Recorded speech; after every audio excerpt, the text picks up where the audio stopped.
নমস্কার, কেমন আছেন সবাই? আশা করি সবাই ভালো আছেন। আমি রকি। চলুন আজ আমি আপনাদেরকে নিয়ে যাব মানাগ্রাম ঘোরাতে। আগের ভিডিওতেই আমি আপনাদেরকে দেখিয়েছিলাম বদ্রীনাথ মন্দিরের দর্শন, আর আজ মানাগ্রাম। আমরা দুপুর তাড়াতাড়ি ভারত সেবার সময় লাঞ্চ করে বেরিয়ে পড়েছিলাম।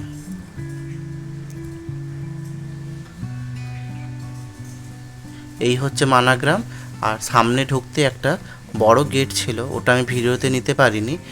আর এই যে মানাগ্রামে ঢুকে পড়েছি। যেটা ঢুকেই একদম সামনেই লক্ষ্য হলো সেটা হচ্ছে এই দোকানগুলি। ওনাদের হাতের এই বোনা উলের যাবতীয় জিনিসপত্র ওনারা দোকানে বসে বসেই বানাচ্ছে আর বিক্রি করছে।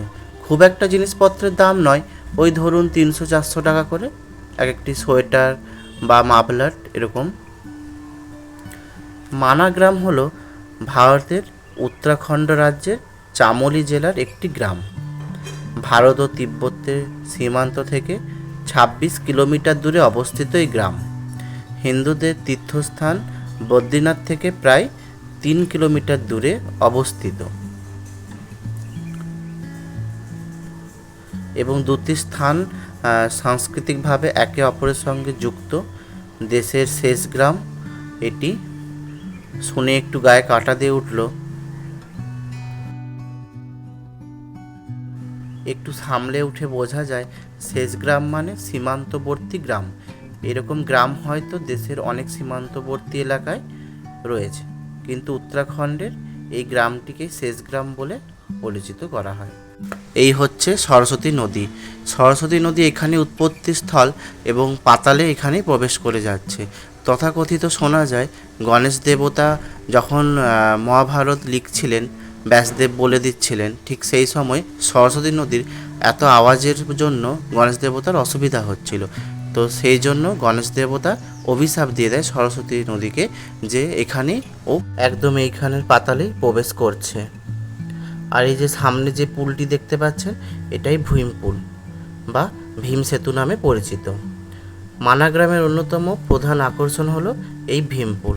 কথিত আছে স্বর্গে যাওয়ার পথে সরস্বতী নদী পেরিয়ে হয়েছিল পঞ্চপাণ্ডবকে এবং দ্রৌপদীকে পারাপারের জন্য পাথর দিয়ে সেতু নির্মাণ করেছিলেন দ্বিতীয় পাণ্ডব ভীম। তাই এই পুলটি ভীম পুল নামেও পরিচিত। প্রথম দোকানও কিন্তু এই মানাগ্রামে শুরু হয়। এখানে প্রত্যেকটা চায়ের দোকানে লেখা আছে ভারত কি পেহলি দোকান। এই যে সামনের যে ঘন্টাটি, এটা আমরা সবাই লাফিয়ে লাফিয়ে বাজানোর চেষ্টা করেছিলাম। আর এই যে গা দিয়ে বয়ে যাচ্ছে অলকানন্দা। এই যে সামনে মূর্তিগুলি করা আছে পঞ্চপাণ্ডবের এবং দ্রৌপদীর, খুব বড় বড় স্ট্যাচুগুলি। আর এইটি ছিল স্বর্গে যাওয়ার রাস্তা। যদিও যুধিষ্ঠির একাই গিয়েছিলেন স্বর্গে। আর সামনে একটি সোজা রাস্তা চলে যাচ্ছে, ওই রাস্তাটি বসুন্ধরা জলপ্রপাত নামে পরিচিত, প্রায় 6-7 কিলোমিটার দূরে। আর আমাদের যেহেতু সময়টা কম আর যাওয়া আসা নিয়ে অনেকটাই টাইম বলে আমরা খুব একটা যেতে পারিনি ওখানে। আর সামনে এই মন্দিরটি প্রণাম করে আমরা একদম চলে এসেছিলাম নিচে, একদম ব্যাস গুহার সামনে। এখন আমরা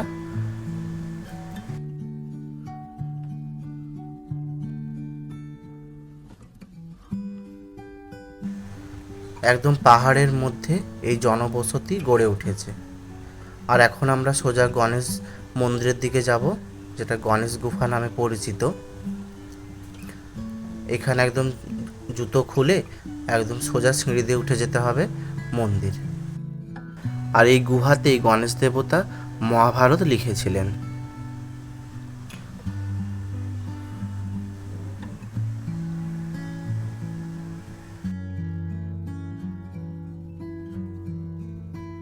এরপর আমাদেরকে মানাগ্রাম ছেড়ে দিতে হবে। এবারে আমরা বেরিয়ে পড়বো এখান থেকে যতটা নিচে নামা যায়, কেননা আমাদেরকে আজকের মধ্যে হাফ নেমে যেতেই হবে। চলুন, আমরা একদম হাইওয়েতে চলে এসেছি। আমাদেরকে ড্রাইভার দাদা বললেন নামার সময় বিষ্ণুপ্রয়াগ দেখিয়ে আমাদেরকে একদম নিচে নামিয়ে দেবে। আজকে তো খুব একটা বেশি দূর আমরা পৌঁছতে পারবো না, খুব জোর কর্ণপ্রয়াগ অবধি হয়তো আমরা যেতে পারবো, দাদা বলছিলেন তাই।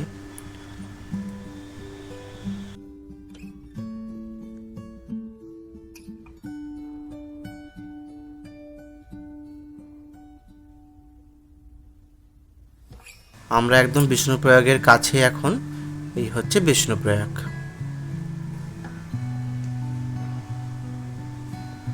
সামনে অনেক চা দোকান আছে, আমরা এখানে নেমে চা খেয়ে নিয়েছিলাম। সামনের এই দেয়ালটিতে খুব সুন্দর করে পঞ্চপ্রয়াগের নাম উল্লেখ করা হয়েছে। দেখুন, এখানে উল্লেখ করে দিয়েছে বিষ্ণুপ্রয়াগে যেহেতু আমরা এখন এসেছি, তাই বিষ্ণুপ্রয়াগে মিশেছে অলকানন্দা, ধৌলি গঙ্গা, আর নন্দপ্রয়াগে মিশেছে অলকানন্দা, মন্দাকিনী, কর্ণপ্রয়াগে অলকানন্দা ও পিণ্ডার আমি আগে দেখিয়েছিলাম ভিডিওতে, আর রুদ্রপ্রয়াগে অলকানন্দা, মন্দাকিনী। দেবপ্রয়াগ এটি হচ্ছে পঞ্চপ্রয়াগের শেষ সঙ্গমস্থল, এখানে মিশেছে অলকানন্দা, ভাগীরথী। এই যে জলের স্রোতটা একবার দেখছেন, ধৌলি গঙ্গা ঠিক ডান দিক দিয়ে বয়ে যাচ্ছে, আর এটি আসছে অলকানন্দা। চলুন সামনে গিয়ে একটু দেখাই আপনাদেরকে। এই যে দেখুন, ধৌলি গঙ্গা আসছে, উপরে কি সুন্দর একটি রাস্তা।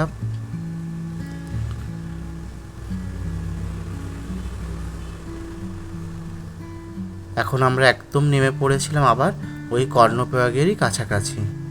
এখানে আমরা রুম নিয়ে নিয়েছিলাম, আবার ওই 2000 টাকার মধ্যে একটা বড় রুম নিয়ে নিয়েছিলাম, আমাদের প্রত্যেকেরই হয়ে গিয়েছিল। এই যে আমাদের হোটেল শ্রীদেব, এই হোটেলটিতে আমরা ছিলাম রাতটুকু, যেহেতু আজকে আমরা একদম পৌঁছে যাব একদম হরিদ্বার। আমরা একদম সকাল সকাল 8টার সময় সবাই রেডি হয়ে চা নাস্তা কিছু এখানে করে একদম বেরিয়ে পড়েছিলাম। চলুন ভিডিওটা আমি আজকের মতন এখানেই শেষ করলাম। দেখা হবে খুব তাড়াতাড়ি পরের ভিডিওয়। ভালো থাকবেন, সুস্থ থাকবেন।